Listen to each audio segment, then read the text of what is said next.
rytas, sveikinuosi iš būsimos ramybės oazės. Gan šaltoka, labai šaltoka, bet lauke yra fantastiškai gražu, sninga.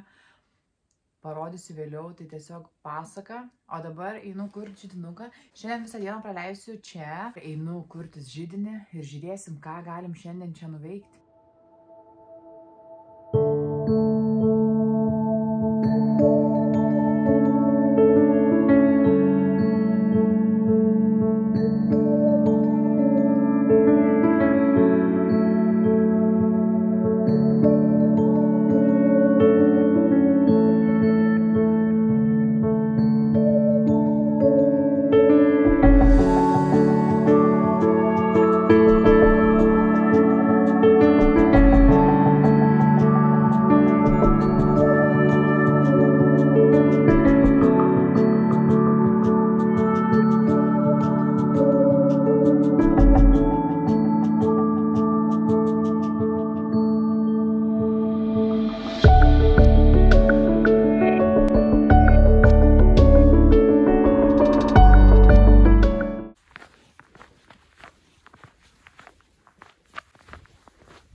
Ar kada pagalvojai, kodėl taip sunku būti vienam?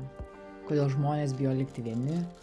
Nemažai mačiau žmonių savo aplinkoje, kurie geriau leidžia laiką su bet kuo, bet svarbu, kad ne vieni. Taip, suprantu, tikriausiai taip gamtos surėdyta ir žmogus iš prigimties negali būti vienas.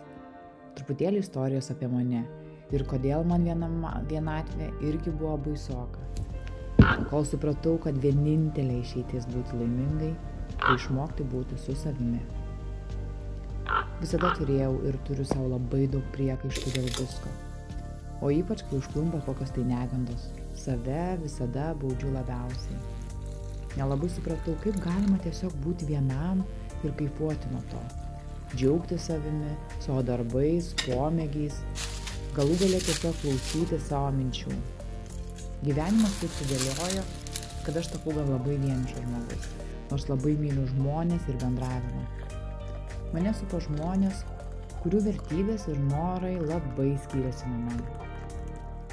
Ir kadangi aš esu žmogus, kuris iš mandagumo ar bijojimo atstūmimo sutinku su daugelio nuomonė, nors viduje turiu visiškai kitokį požiūrį, paminiu beveik visas savo vertybės ir įsitikinimus.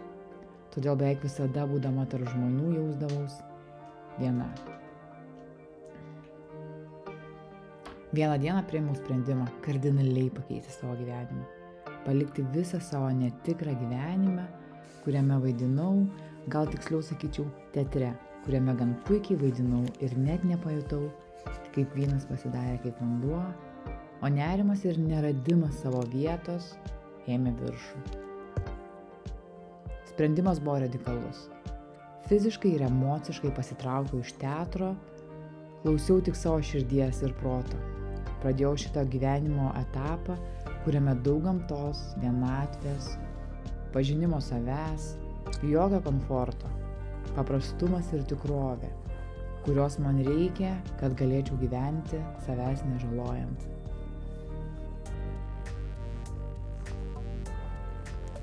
Nėra vienatvė baisi, kai išmoksti priimti save toks, koks esi, kai save pradedi vertinti ir girdėti. Tai nelengvas kelias ir ne visiems tokio reikia. Man tai gyvenimo siekiamybė, nebeišdavinėti savęs. Išmokti pasakyti ne, kai ir nori pasakyti ne, o ne kažkam įtikti ir sakyti taip, kai nori sakyti ne. Nes man drąsa ir pasitikėjimas savimi yra gražiausi žmogaus papuošalai.